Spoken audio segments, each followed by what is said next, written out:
Usikum wa nafsi bitaqwallahi faqad fazal muttaqun. Ya ayyuhalladzina amanu taqullaha haqqa tuqatih wa la tamutunna illa wa antum muslimun.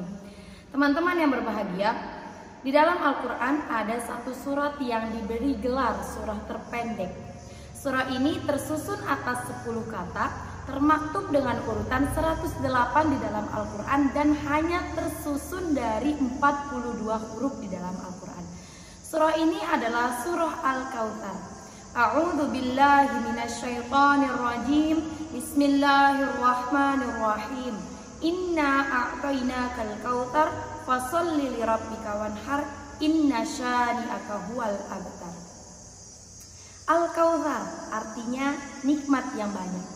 Menurut Imam Qurtubi ada 18 makna mengenai surah Al-Kautsar. Tapi dalam kesempatan kali ini kita akan membahas beberapa di antara makna dalam surah Al-Kautsar. Yang pertama, surah Al-Kautsar ini diartikan sebagai suatu sungai yang berada di dalam surga. Yang kedua, Al-Kautsar ini juga diartikan sebagai nama dari salah satu telaga di padang mahsyar nanti, yang dimana ketika umat manusia dibangkitkan pada hari kiamat, Nabi Muhammad SAW telah menunggu umatnya dan mempersiapkan air minum untuk mereka dari telaga yang disebut dengan Al-Kautsar. Dan satu makna yang harus kita ketahui tentang Al-Kautsar ini, Al-Kautsar artinya Al-Khair Al-Katsir, yang artinya nikmat yang banyak. Nikmat di dalam surah Al-Kautsar ini bukan hanya sekedar nikmat di hari akhir, namun di dunia juga ada nikmat yang sangat besar dan sangat banyak yang telah Allah siapkan untuk setiap hambanya yang beriman dan bertakwa kepadanya. Nikmat itu bisa berupa rezeki yang banyak, nikmat itu juga bisa berupa keluarga yang sehat, keluarga yang nyaman, keluarga yang sakinah, mawadah, dan warahmah. Nikmat itu juga bisa berupa kemudahan dalam menuntut ilmu. Nikmat itu juga bisa berupa apa ya? Nikmat itu banyak sekali bentuknya dan sangat banyak rupanya. Dan yang paling indah adalah nikmat dalam keteguhan dan ketetapan iman di dalam Islam.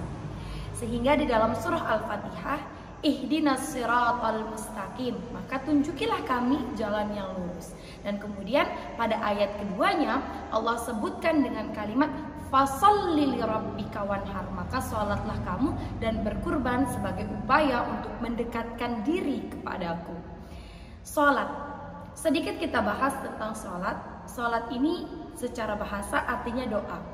Sholat adalah amalan pokok yang harus kita lakukan setiap harinya untuk mencegah kita dari kemungkaran. Dan sholat ini adalah amalan penentu dari amalan-amalan lainnya. Karena ketika sholat baik, maka baik pula amalan yang lainnya. Dan sholat ini adalah amalan pertama yang dihisab di hari kiamat nanti. Inna awwala ma yuhasabu bil abdi yaumal qiyamah as-shalah. Sesungguhnya amalan pertama yang dihisab di hari kiamat nanti ialah sholat. Inna awwala ma yuhasabu bihil abdu fil yaumil qiyamah as-shalah.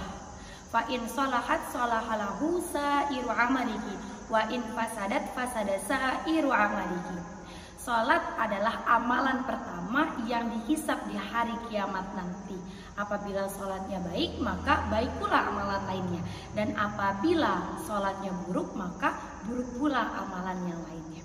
Karena salat ini adalah alladzina yu'minuna bil ghaibi wa yuqimuna sholata wa mimma razaqnahum yunfiqun. Di dalam Quran surah Al-Baqarah ayat telah ditunjukkan kepada semua makhluk hidup di muka bumi ini bahwa sholat ini adalah pembeda antara orang yang beriman dengan orang yang tidak beriman. Dan kemudian ibadah kedua yang Allah sebutkan yakni kurban. Kurban itu berasal dari qoroba yaqrobu, yang artinya mendekatkan diri. Di dalam bahasa Arab, kurban artinya sesuatu pendekatan diri kepada Allah Subhanahu wa taala dengan niat yang totalitas, dengan usaha serta keinginan yang besar untuk mendekatkan diri kita kepada Allah Subhanahu wa taala.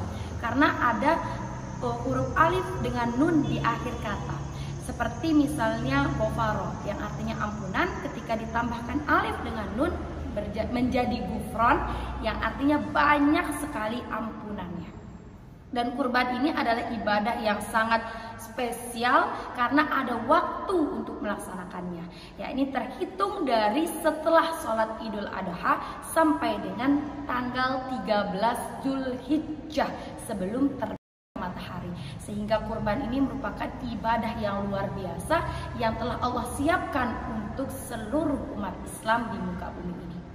Teman-teman yang berbahagia, surah Al-Kautsar ini adalah surah yang diturunkan oleh Allah Subhanahu wa taala untuk melipur kesedihan Nabi Muhammad SAW karena ditinggal oleh putranya terlebih dahulu untuk menghadap kepada Allah Subhanahu wa taala.